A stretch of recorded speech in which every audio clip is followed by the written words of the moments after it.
So in today's session, we're going to be talking about functional programming using Microsoft Excel.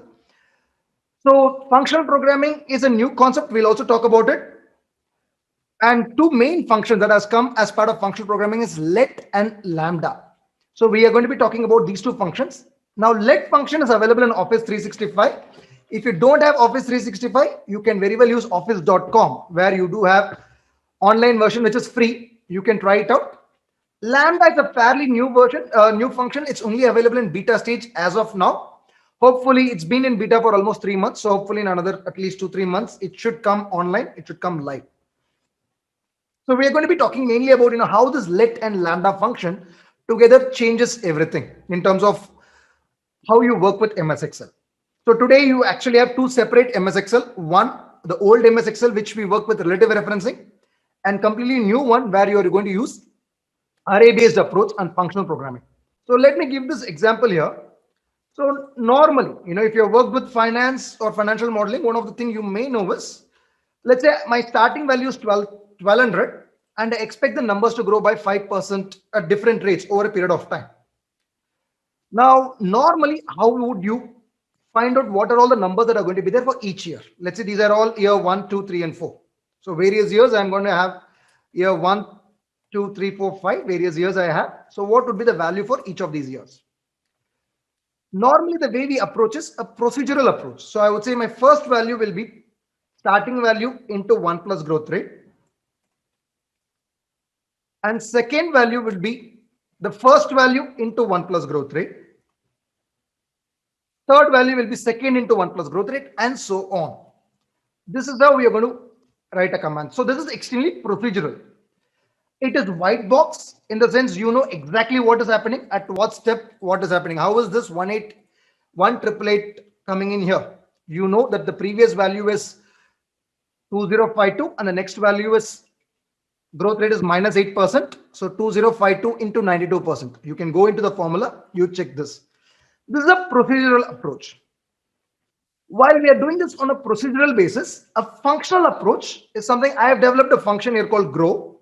So what I'm simply going to do is I'm going to give instruction to computer here saying, grow 1200 at these various rates. And that function produces the results, right? So you don't take action on a procedural basis. You're going to tell Excel what to do. So in other words, in a procedural approach, what is happening is we are not just telling Excel what to do. In fact, we are not telling as much as what to do, as much as how to do. We are telling them how to do something. How do I get the second value? Take the first value and apply 1 plus growth rate. In a functional programming, I am telling them what to do. You are growing 1260 at these various rates. Now, why should I use this approach? Because this is in a way a black box, right? It's in a way a black box because I have no idea how this 1888 came in. When I go to this 1888, or at least if a layman or a new user looks at it, they wouldn't understand what is happening here. Because how did this 1888 came in? The formula is not visible. We are talking about grow 1200 at these various rates. And this one function gives us the entire total, right? This is what is a functional programming. So you operate everything on the basis of functions rather than giving step-by-step instructions. You tell Excel what to do. The instructions are all on the back end and things happen. Now in Excel already we've been having functions, right? Standard deviation, IRR, sum function, average function. You have so many functions. So this is exactly the same approach, but we've been using functions only where it is required. Most of the time in a typical Excel, we use procedural calculation. In here, it is going to happen. If you switch towards a functional aspect, everything is going to be functional. Now, this is not that easy. This is somewhat difficult to follow, right? Logic is not very transparent. And how you give your command, how do I write the functions? None of that is easy. Why should I do it that way? Before we understand functional programming, we have to understand a concept called as array abstraction. What is array abstraction? Let me illustrate this to you with this example. Let's say I have price of Infosys, TCS, and Wipro, 3 stocks. I have their price across many days, right? This is, of course, I only have 1 year data.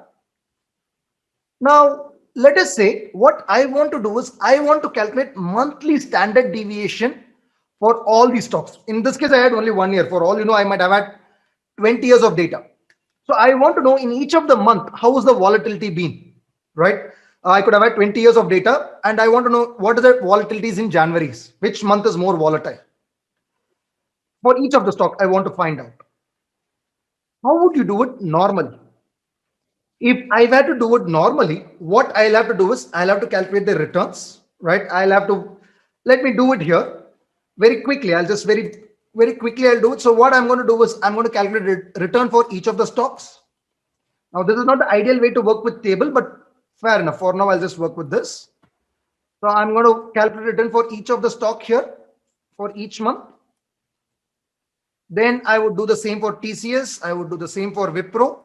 You calculate the returns. I'll stop with just one company. Within this one company, if I have to do, then for January, I have to use a separate standard deviation function, right? I'll have to figure out a standard deviation function for January.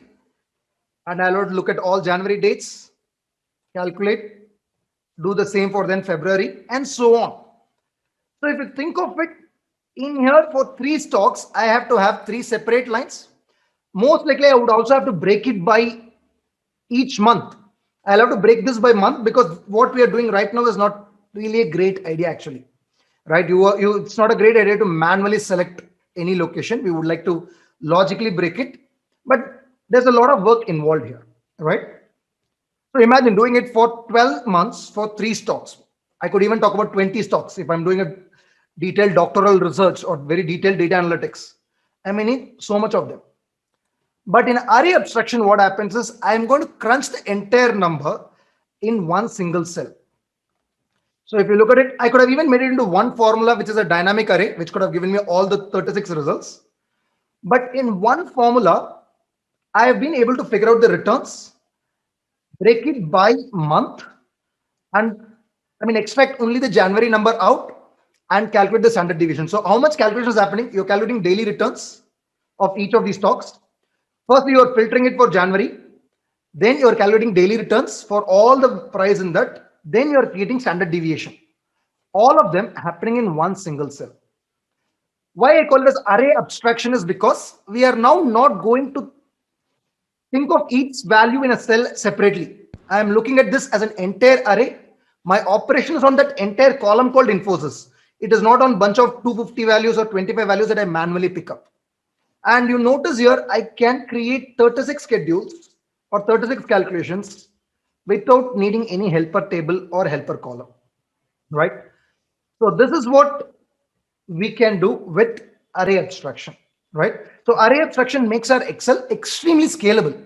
And that means you can do a lot more with the same rows and columns than what you can do otherwise if you're going with cell-based approach. Now, this is the introduction on what is functional programming and why we need functional programming. Now, let's talk about how do we do this functional programming, right? So what I'm going to do is I'm going to take to you with some simple examples. And first, I'm going to introduce you to a let function. What does a let function do? So on the face of it, a let function, let me just create a new sheet here. I will share with you what all we have done here, but just to give you an idea of a let function, what does a let function do? On the face of it, it may look like, it's a pointless thing. So if I'm going to type equals let us say x comma 5. What this means is that I'm assigning the value 5 to x, comma, alt enter. Alt enter is something I'm doing it. I would like to break my calculation into different lines so that the readability improves. Right? And y, I'm going to put, let's say y is 10. So which means what I'm doing is I'm assigning value 5 to x and value 10 to y. And now what I can do is I'm going to give a formula x times y. This is what should be the output. The last what I'm giving is going to be the output. So what it's going to do, it's going to take 5 to x, assign 10 to y, and 5 times 10, 50 is going to be my answer. On the face of it, it may look like, why am I doing this, right? Couldn't have I directly type 5 into 10? Yes, you could have done it. So this is actually just to initiate you on let function. It's really not a big utility that we created with this. I'm just initiating you on the let function. So what we're going to do now is we are going to be talking about creating I'm going to take a very simple illustration now, and we'll be illustrating how to do this as a functional program. So we'll first try and understand this step by step manually how I would do it. Then we would also talk about how to do this with let function, and eventually we'll talk about how do we apply something like a lambda function to wrap it up. So what are we talking about? Let's say I've got prices of Infosys over a period of last from 2nd January till end of date. What I'm trying to do is how would you get daily rate of return, right? So I have created a function here which is going to give me the data. So this is the exact function we'll be creating. So I'm going to give a data here asking to calculate daily returns. So sequential growth, I just select the price. Obviously, you can't collect the return for the first day. So for the first day, what do I want? Because there is no previous day. So I'm just going to put NA. This is a function I created. This is precisely the function we'll be doing here in the class. So you notice that on a daily basis, whatever returns I got the entire data with one single formula. Now, how do we create this? Firstly, if you had to do it manually, step by step, how would have we done this? We'd have taken today's price divided by previous day's price minus 1, right? So today's price divided by previous day minus 1, we would have got the rate of return, and we would have copy pasted this. Now in an array operation, I don't have this choice. I cannot get this data. I'm going to do one formula, so I don't get to copy paste the data. It is all going to happen in one formula. So how do we do this? So what essentially I'm going to do is that if let's say I want to get this data for 10th December till let's say, or 2nd December till let's say 16th December. Let me start with a small data point for us to understand. So what I'm going to do is on one column, I'll have data from 2nd till 16th. And in the next one, I'm going to have values from 3rd till 17th. Right? 2nd till 16th is going to be in one column. 3rd till 16th is going to be in another column.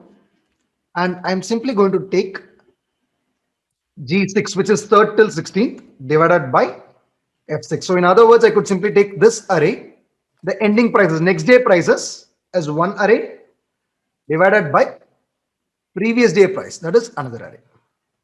This is what I'm going to do. Minus 1, of course. Current price divided by previous price minus 1.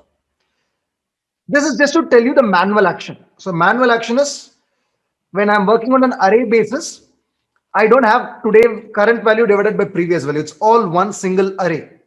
So the way I'm going to operate is if I have to do it from day 1 till day 10, so day 1 till day 11, if I have to do a calculation, day 1 to 10 will be one array, day 2 to 11 will be another array, and I'm just going to take first array divided by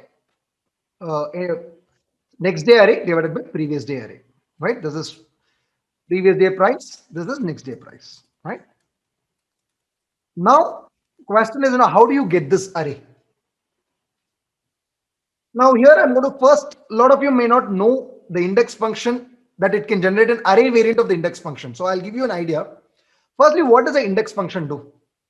If you think about an index function, if I select a range, index of, and if I select this range, okay, and if I say, I want out of this range, I want, let's say 10th value.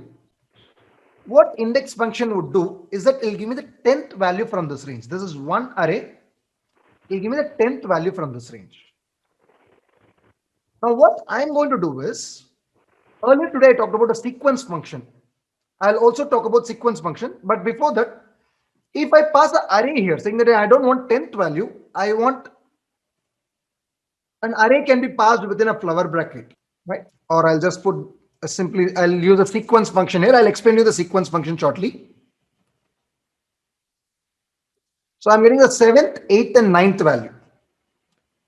Now, what does the sequence function do? What is the sequence function doing here? What the sequence function, this is all part of Office 365. You can use it in Office 365 or you can use it in office.com. So if you do sequence of, let's say, 3, it'll give you a serial number starting from 1 to 3.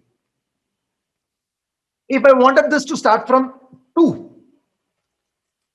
sequence of, let's say, 3 rows of data and 1 column of data, and I want this to start from 2. So that's the starting point. When I give this, I'll get answer as 2, 3, 4. So look at this. If I want first 3 values, right? If I want to get the first 3 values, what I'm going to do is that I'm going to say, I want the first 3 values. So from this range, get me the first 3 values. How am I going to do that? I'm going to say sequence of 3 rows, 1 column, start at 1. The extra 2 ones are actually optional. That gives me the first 3 values. Second to fourth, if I want, what do I do? I'm going to put a sequence of the same array. Get me values, 3 values, sorry. Get me 3 values. Sorry, no, my bad. Index of this array, comma, sequence of, I need 3 numbers starting with 1 column starting at 2. So which means this sequence function will produce me 3 values, 2, 3, and 4, like what you just saw here. And the index function fetches me 3 values, because in an index, if you tell the position number, it will fetch you as many values. Now from here, let me see, how did I create that function? I hope all of us are clear about the index function. So if we are clear about the index function, now we'll move and talk about how did I figure out how many rows of data and how to generate that array. I'm going to do everything in bits and pieces for you to understand step by step, and then we'll see how does it all get into functional programming. So first I have to figure out, how many rows of data I want here. So I'm going to do a count function to figure out how many values are here, or a rows function. You could use both. So I'll just use a count here. So if I do a count of this particular column, you notice that there are 253 values. So if there are 253 values, I'll get 252 growth rates, correct? Number of growth rate would be 252. That will be 253 minus 1. These many growth rates I'm going to have. So what I need now, I need one array, which is the current day price and next day price, right? So I need one array, which is going to be giving me a sequence of 252 values. Sorry, firstly, let me use the index function again. Index of this range, and it should give me first 252 values. So I'm going to put sequence of 252. That gives me the first 252 prices. Now I want second till 253. That's also 252 numbers, but second till 253. So what I'm going to do, I'm going to put index of the same table,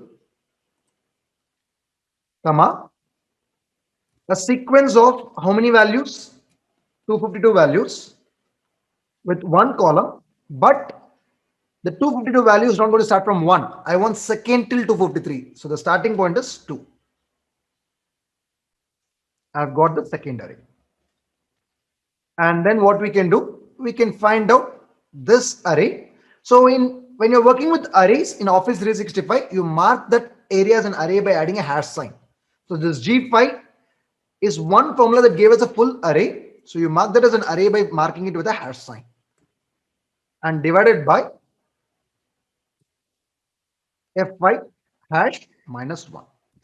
So this gave us the entire rate of return for us, right? Now, I hope all of us understood this logic. It could have, this is the easiest example I could pick ideally, where we can show both array abstraction as well as functional programming. Both can be shown, right? So that the power of let function is very clear to us.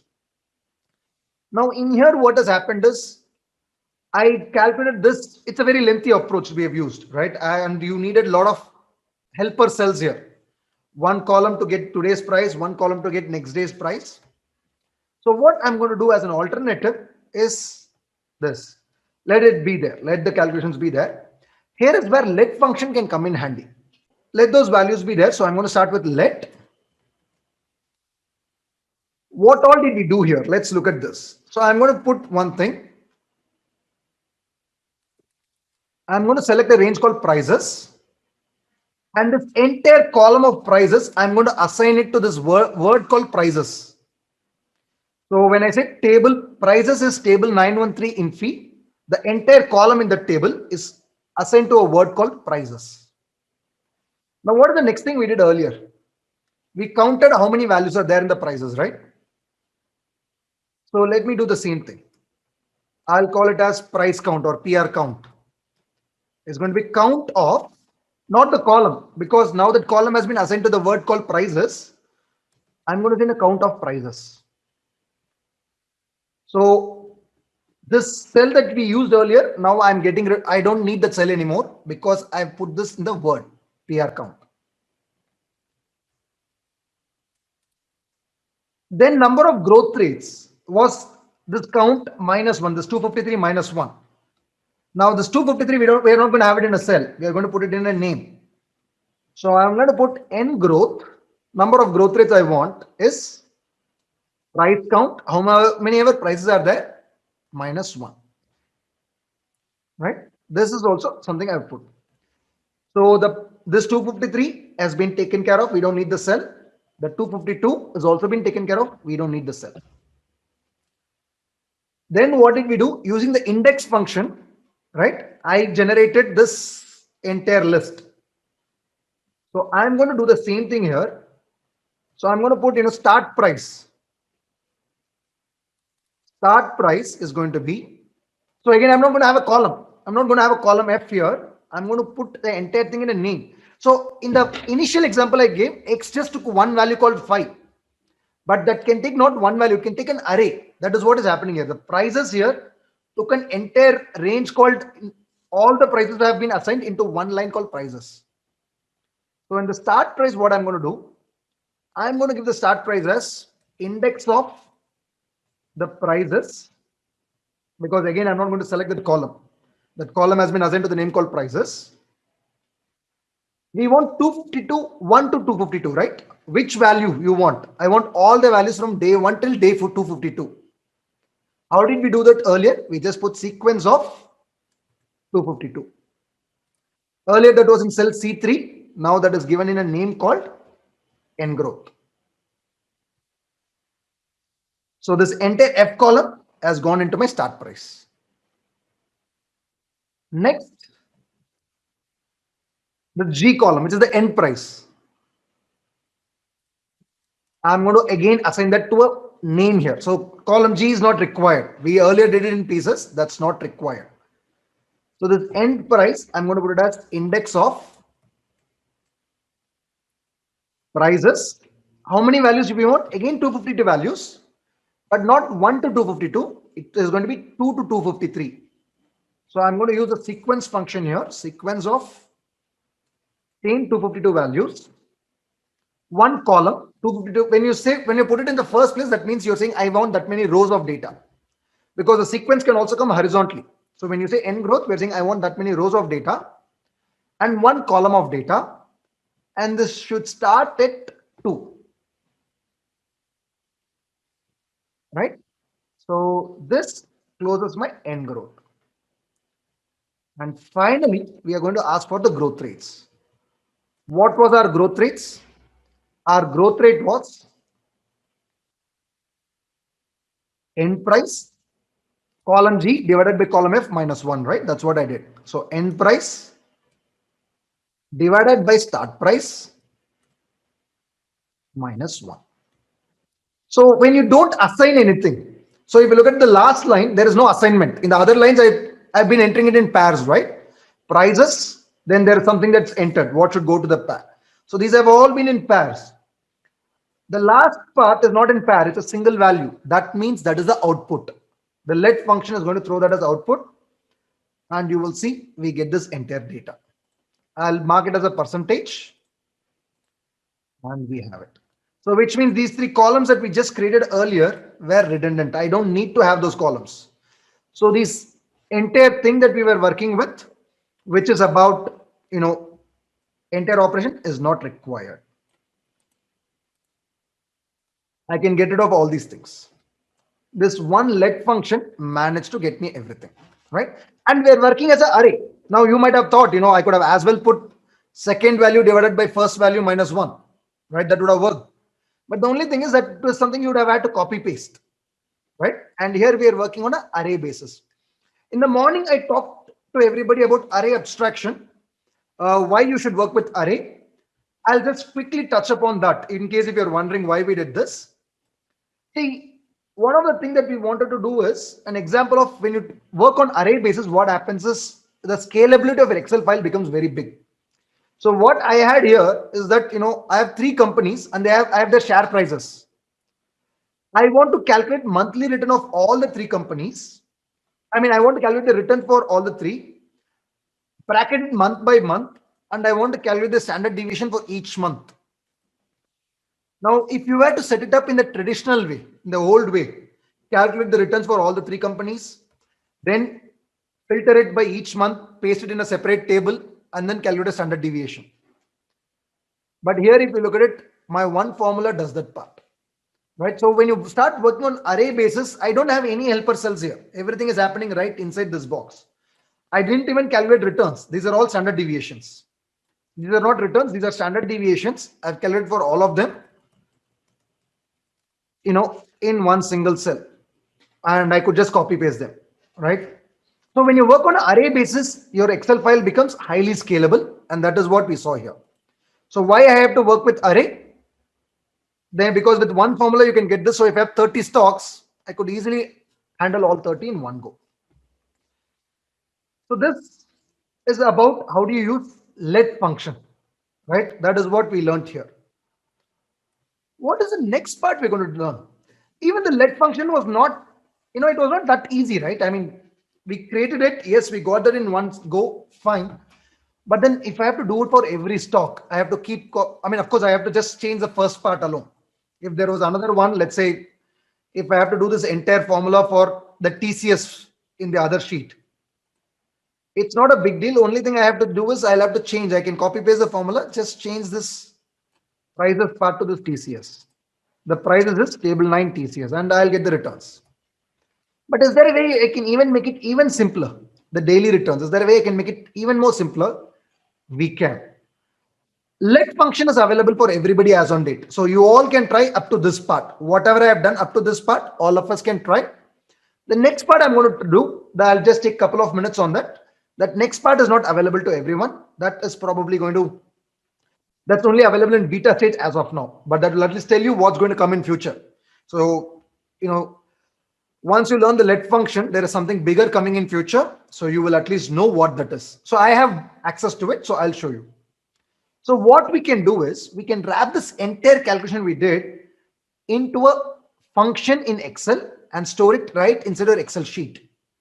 For this, I'm going to have something called as lambda function. So I'm going to copy this section. Let me have it. So what you do by lambda function is you tell when you start something with lambda, this is just to write. I'm just writing it in the cell. Lambda cannot be processed in the cell. It can, but not straightforward. So what I'm going to do is I'm going to say lambda. I'm going to tell the user that people are going to give you price range, right?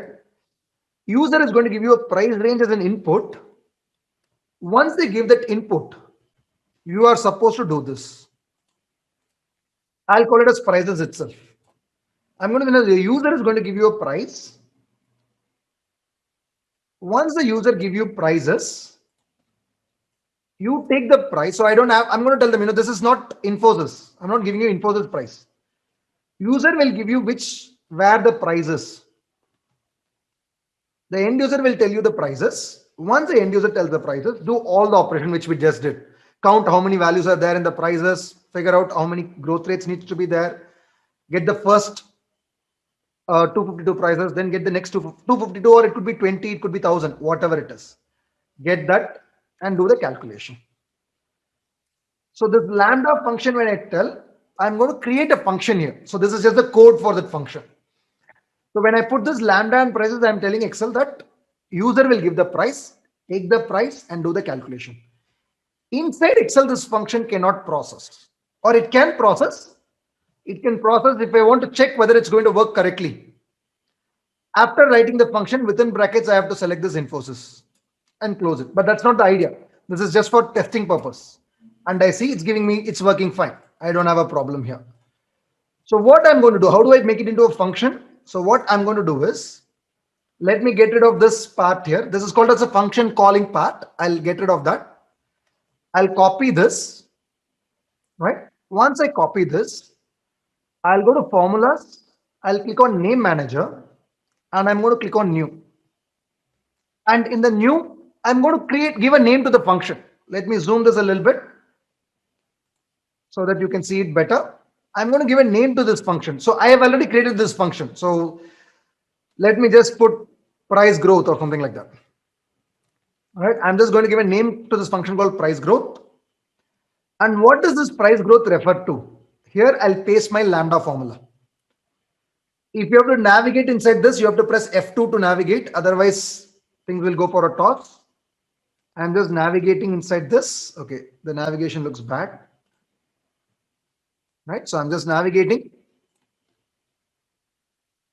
And this is just to show you, whatever function we have typed, I've just copy pasted this, nothing else. That entire thing is right here. So what did we say? We said, end user is going to give you price range. And once the price range is given, you do the calculation. So now I'm going to give a price range here. I'm going to say price range, price growth. That is the name I gave. I open the bracket. Now I'm going to select, I'll put it here. I'll get rid of this. I'm doing it in the same cell so that we can cross verify. So price growth, open the bracket, select the cell, and we've got the returns, right? So now the complex code that we wrote, it don't have to redo it every time. So you can very easily work with this code. You've stored it as a function. Now, if you want to do it for Wipro or Infosys, any company, what you could just do is very simply use a price growth function. So equals price growth, get me Infosys returns, right? And the same thing, but this time get me TCS, whichever stock you're talking about, you can get that, right? And that's all.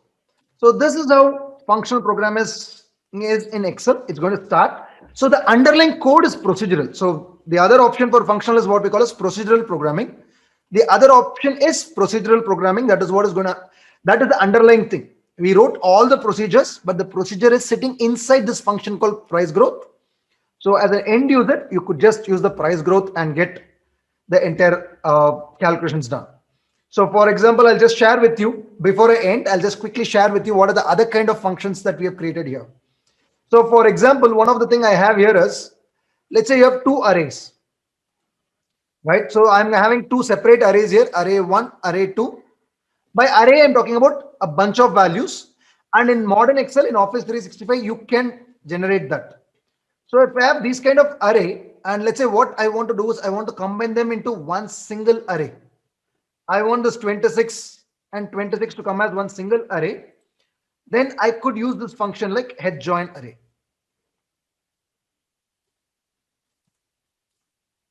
I'm going to put head join array. This is the function again I have written. So I have written this function. So this will take these two values and combine them together. So sometimes, if I have 10 separate columns and you want to copy paste all 10 into one place, you don't have to do it as a copy paste every time. So I'm going to do a head join array. Take this one array from here and take the next array from here. And that's zeros and up. And now you notice that it's become one single array. How do I know one single array? When I select this, you notice that the blue box is around that. So similarly, we have worked with creating two-dimensional arrays. So earlier this was done using a very complex set of codes. Now with the let function, but here what we have done is we have done the same with the function here. With the head join array, it pretty much comes as one single. You can combine these 2, 3 small boxes into one big box, right?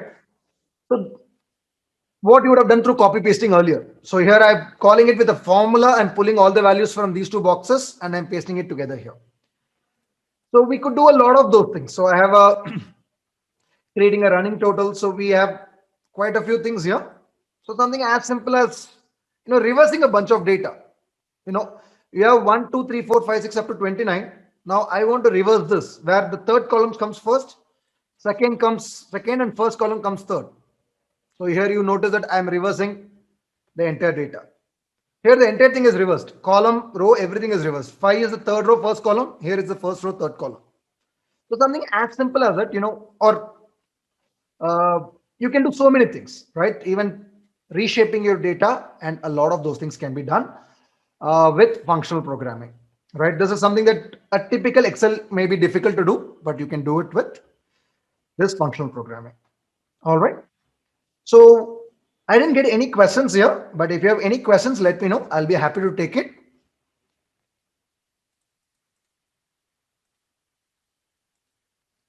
All right, then. Thank you very much for joining me in this session. I hope you found this useful, and thank you very much. Uh, See you next time. Bye bye.